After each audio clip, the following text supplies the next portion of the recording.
Up on Bitten, The Secret History of Lyme Disease and by Kris Newby. Okay, Chapter 6, Fever, Cuba, 1962. On a most discreet, need-to-know basis, defense is to submit a plan by 2nd February on what it can do to put a majority of workers out of action, unable to work in the canal fields and sugar mills for a significant period for the remainder of this harvest. It is suggested that such planning consider non-lethal biological weapon insect-borne. Task 33, Cuba Project. Secret Memorandum, Brigadier General Lansdale, January 19th, 1962. A tall, flat-topped, big-eared Texan in the mid-20s started nodding off as he sat against the hull of the Fairchild C-123. A propeller-driven train aircraft. The ragtag crew was flying at night, almost skimming the surface of the Caribbean to avoid Cuban radar. The CIA military project was headed up by Brigadier General Edward Lansdale. Lansdale and the crew had been sheep-dipped, false identities that couldn't be traced back to the U.S. government. The Texan was the new guy, recruited by the CIA right out of college because of his aptitude for learning new languages. He had been promised adventure. The co-pilot leaned out of the dimly lit cockpit and told the Texan, "We're getting close." Both pilots were dressed in uniforms adorned with winged and red, white, and blue Air America shields. The emblem was a sham airline run by the CIA for a covert operation.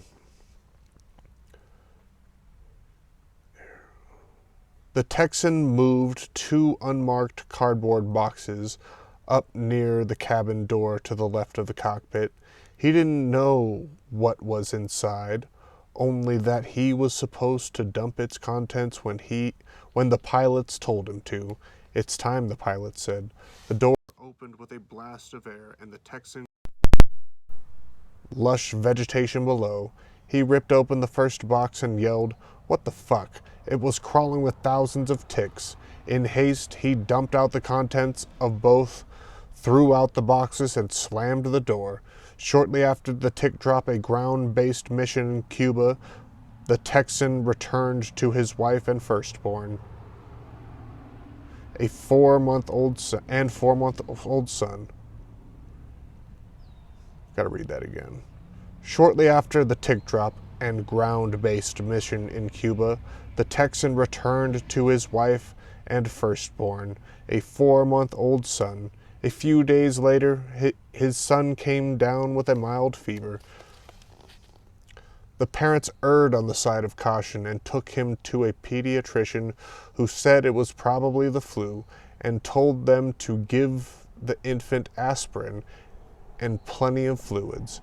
But the baby's fever kept rising, and when it hit 105 degrees Fahrenheit, they couldn't wake him. So they rushed to a hospital emergency room and handed their limp ragdoll infant to a triage nurse. When the child stopped breathing, the medical team performed an emergency tracheotomy, puncturing a hole in the front of his neck and snaking a breathing tube down his windpipe. Back in the waiting room, a physician said to the parents, "I'm afraid I have some bad news. Your son has serious inflammatory brain disease. We don't know what caused it, but even if he recovers, he'll most likely have permanent brain damage." Now the only thing the Texan and wife could do was wait. Teams of doctors filled their son each day. Teams of doctors filed past their son each day, looking at his chart, scratching their heads. The couple was mentally preparing for the worst when a young resident with a Spanish surname approached and said, "I used to work in a tropical medicine clinic in Cuba, and I've seen this disease before. I know how to treat it. The disease was bug-borne and had a long, hard-to-remember name. The baby recovered fully. Later, the Texan asked his CIA operation commander if the illness could be related to his Cuban mission, codenamed Operation Mongoose. The commander replied, "I can't give you any details, but you really need to burn all your clothes you took to Cuba.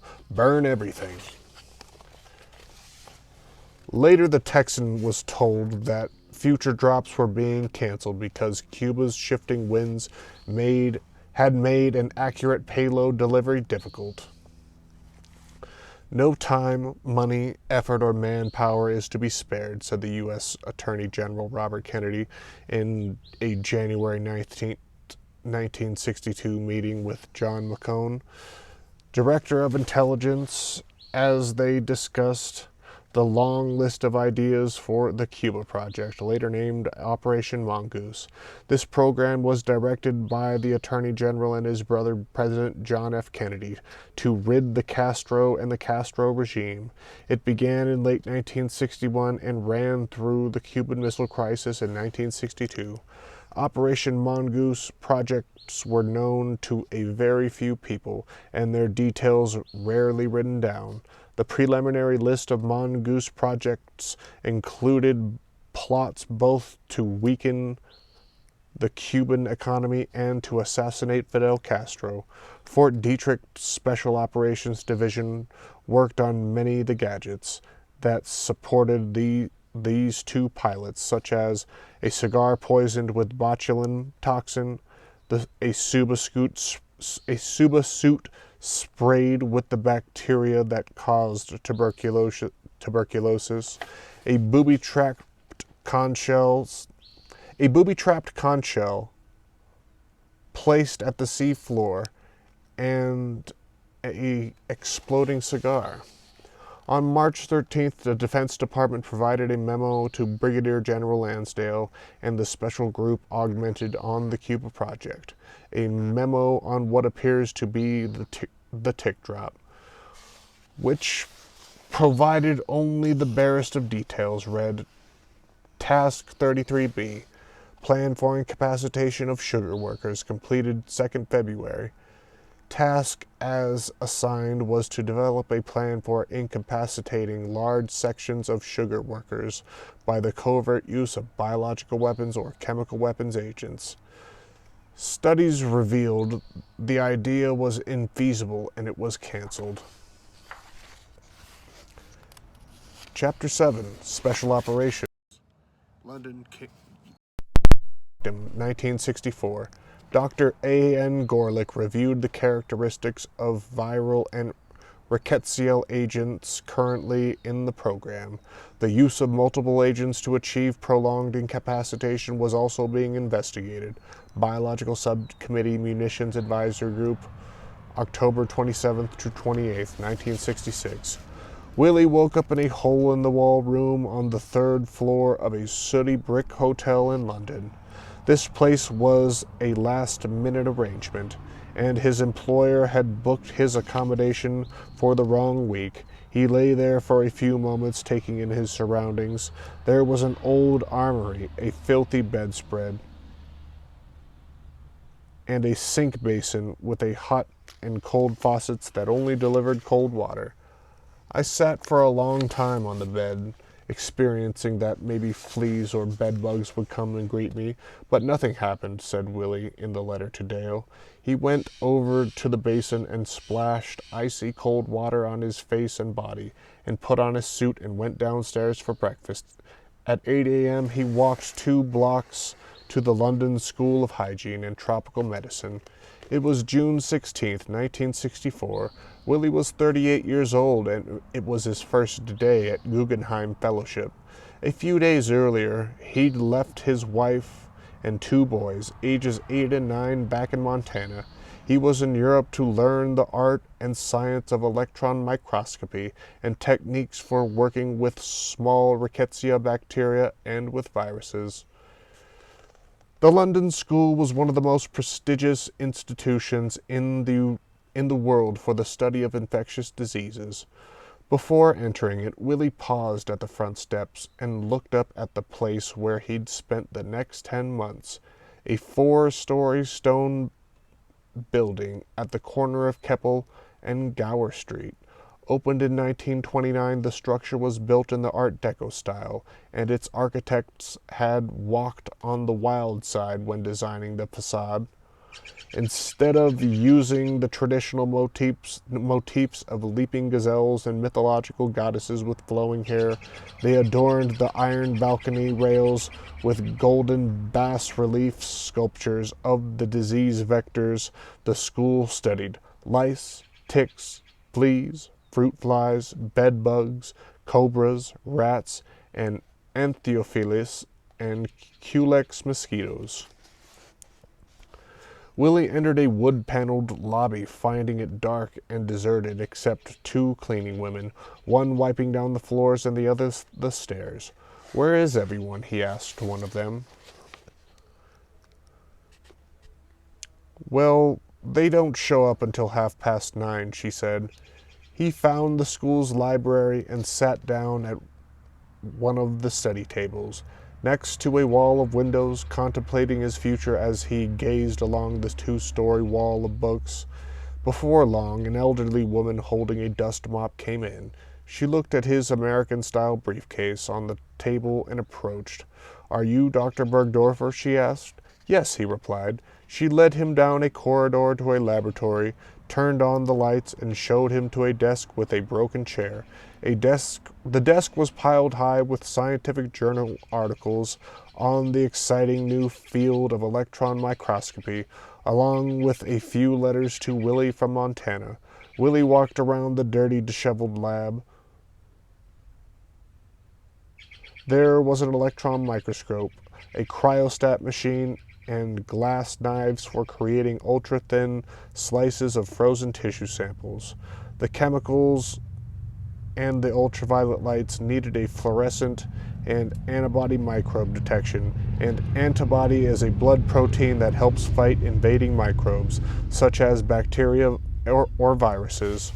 Willie found a sponge and began cleaning while waiting to discuss projects with his mentor, Professor Bertram.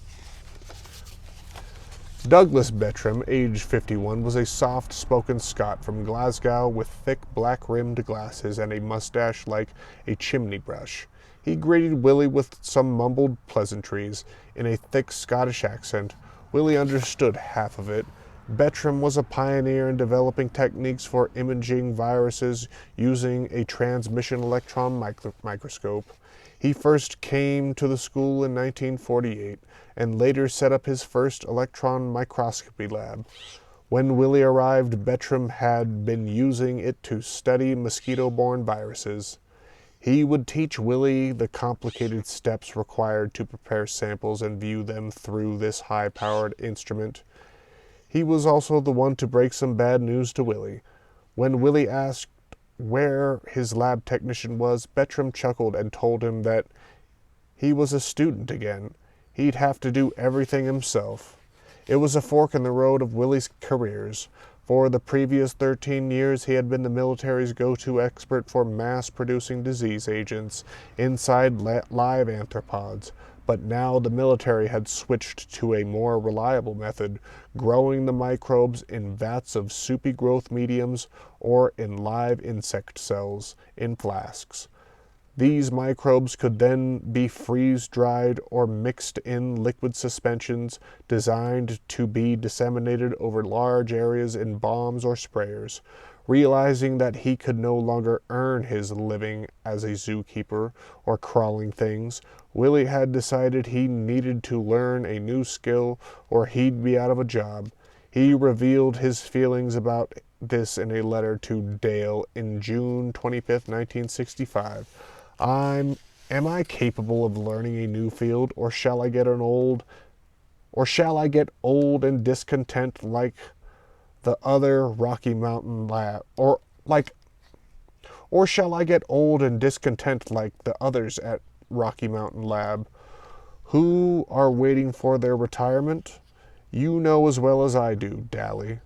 The medical entomology is a thing of the past.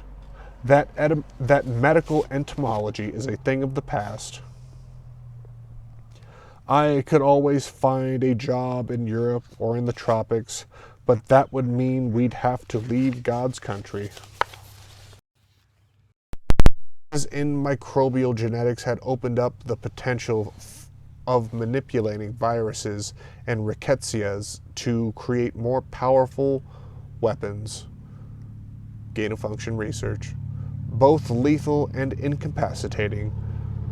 The perfect incapacitating agent was one that made a large percentage of population moderately ill for weeks to months. The illness it caused would have to be a hard diagnose and treat. And under the best circumstances, the target population shouldn't even be aware they'd been dosed with a bioweapon. This should make it easier for invading vaccinated soldiers to take over cities and industrial infrastructure without much of a fight or the destruction of property. Bioweapons researchers such as Willie knew that infecting large populations would require exposing people to agents for which they had no natural immunity. And to do this, researchers would have to import and/or invent new microbes. They were in essence playing God, creating bacteriological freaks or mutants by using chemicals, radiation, ultraviolet light, and other agents, wrote modern investigative journalist pioneer Jack Anderson in a Washington Post column 27, 1965. Willie had already been conducting a trial and error style of genetic manipulation in the same way that a corn farmer or hog grower selectively breeds strains that result in desired outcomes. He was growing microbes inside of ticks, having the ticks feed on animals, and then harvesting the microbes from the animals that exhibited the level of illness the military had requested. He was also simultaneously mixing bacteria and viruses inside ticks, leveraging the virus's innate ability to manipulate bacterial genes in order to reproduce, and thus accelerating the rate of munitions and desirable new bacterial traits. In 1966, Fort Detrick's Biological Subcommittee Munitions Advisory Group put this emerging research area at the top of its priorities, describing it as research in microbial genetics concerned with aspects of transformation, transduction, and recombination. The administrators at Rocky Mountain Lab needed a share of the military funding to stay open, so they took some of these projects, including the development of a dry Q fever incapacitating agent and preliminary research on the bioweapon potential of Rickettsia rickettsii, a Rift Valley fever virus, a virus, and 2 rickettsias that caused flea-borne and lice-borne typhus. Willie's homework assignment in London was to learn that later techniques in mass-producing, viewing, and manipulating these very small, fuzzy microbes, and bring these skills back to Rocky Mountain Lab. A few weeks in London, Willie settled into a rhythm. Most mornings he'd arrive at the lab at 8 a.m. and work in solitude until the other researchers rolled in at 9:30 or so. After an 11:30 a.m. tea time, the researchers would work until 4:30 and then head home. Willie, however, would stay until 7 o'clock p.m., eat dinner, and then return to his room to write letters. On Saturday, he'd spend the morning alone in his lab. Because he was always worried about money, he wrote down the cost of everything he ate in London down to the penny. He was also regularly checked to see what Dale was spending. He knew that Guggenheim Fellowship money would only go so far. I spent several days preparing, i.e. finding, embedding, and preparing infected ticks for the electron microscope, made all my glass knives, and learned the various other technical tricks. He wrote, glass knives are used to create the ultra-thin slices of a sample required for viewing with an electron microscope. Willie made them by heating up glass pipettes in the middle with a Bunsen burner. When the glass started to melt, the pipette would be stretched like taffy until it broke into two pieces, a process that would create two thin, razor-sharp cutting edges. In his letters, Willie told Dale how much he hated London, its oppressive gray haze, loud traffic, and what he saw as the poor work ethic of its people. But mostly he wrote about how much he missed his family in Montana. On June 27th, Professor Bertram, who Willie later wrote, had a great understanding of the problems, both personal and professional, facing overseas students in this country, invited Willie to dinner at his weekend home in Watford. Bertram, a widower, lived alone most of the time. In 1958, his wife died of cancer, leaving him as the sole caregiver of their two young daughters. When Bertram took a professorship at the London school, he had to send the girls to a boarding school. He stayed in a London hotel during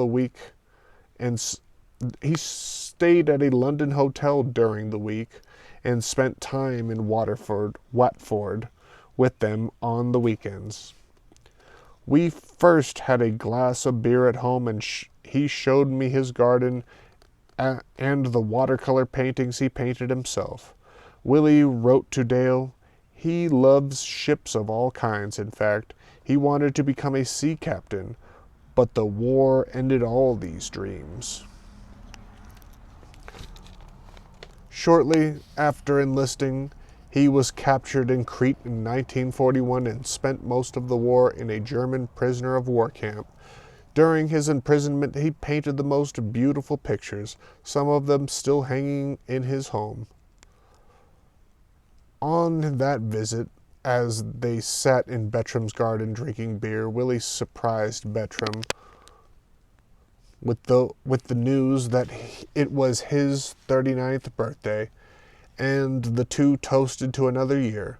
Later, back in London, Willie wrote to Dale, and in the paragraphs describing Bertram's tragic and lonely life, the words in blue ink blurred under what appeared to be 3 large teardrops. My London tenure has been a very educational one, and this in many respects. At least I wouldn't do something like this again without you being with me. I also realized how much I love you and the boys, and that my home is out west in the Bitterroot. Here in London, you realize that you are not only the duck. Here in London, you realize that you are not the only duck in the pond. You might be recognized through your publications, but you are just one of the ducks that fill the literature of today. He ended the letter, please, Dally, don't say that life is empty without me. That may seem that way, but just think for a moment how empty it could be over here. Back in Montana, Dale sat in a hospital gown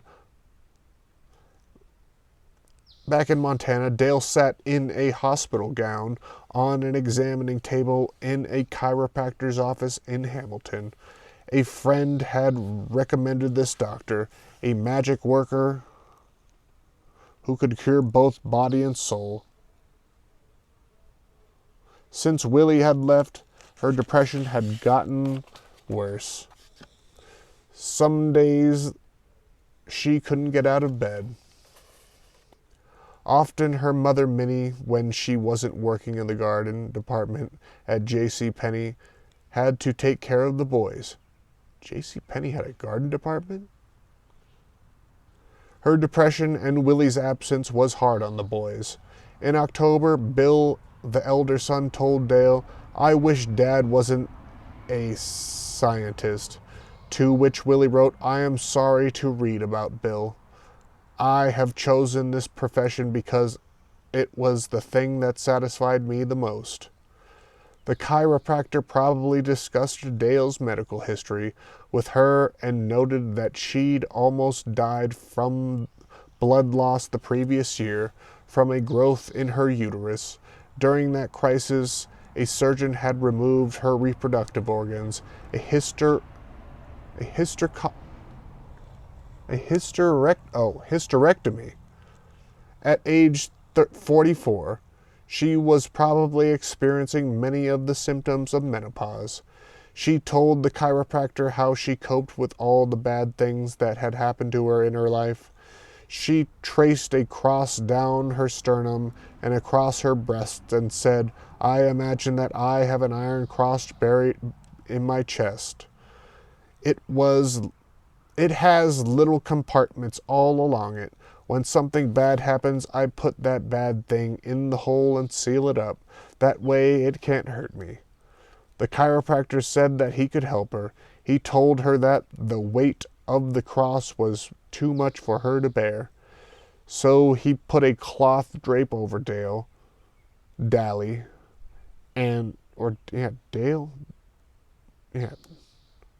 woman is named Dale.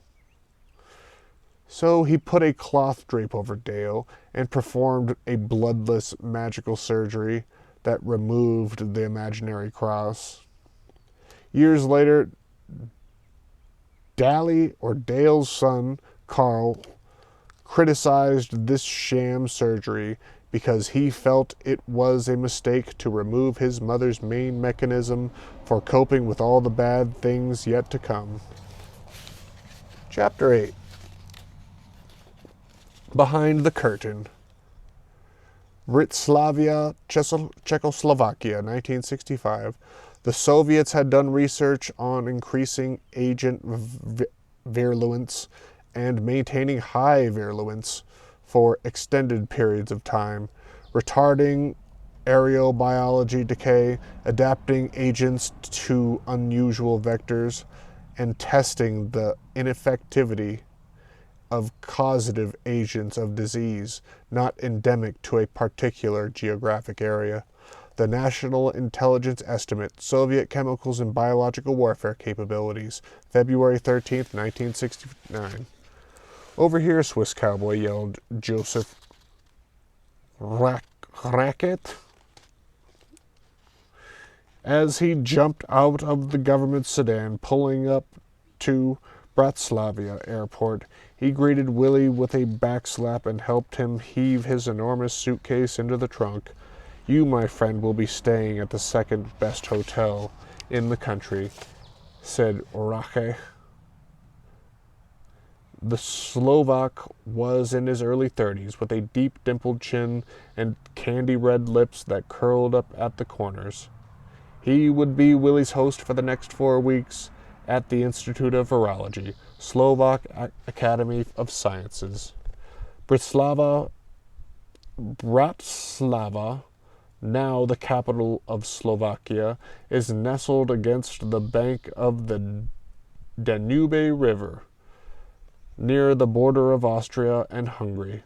Over the centuries it had been occupied by Romans, Hungarians, Bohemians, Germans, and Soviets, and because of this, the city's architecture lacks a unified theme, as if each new building were a chess piece representing the latest invader's political ideology. Speeding from the airport, Willie saw rows of bunker-like high-rise apartments built in the brutalist style named after the surface material Beton Brut. Adorned raw concrete, Willie's hotel was a few miles away, thankfully an old town, an enclave of more familiar-looking red-roofed European-style buildings. When they got to the hotel, Rache pointed to a work crew setting up a stage in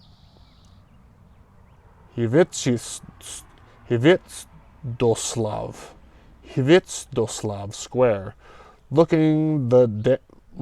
overlooking the Danube River. Over the weekend, the city was celebrating Russia's 1945 liberation of Bratislava from German occupation. He then pointed to the west, to Austria, on the other side of the blue Danube River, which was now a muddy brown, churning and swollen due to an early snowmelt.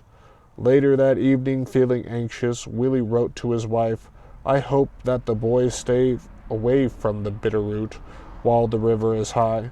The river was a visible reminder that the American and Czech scientists were on different sides of a political divide.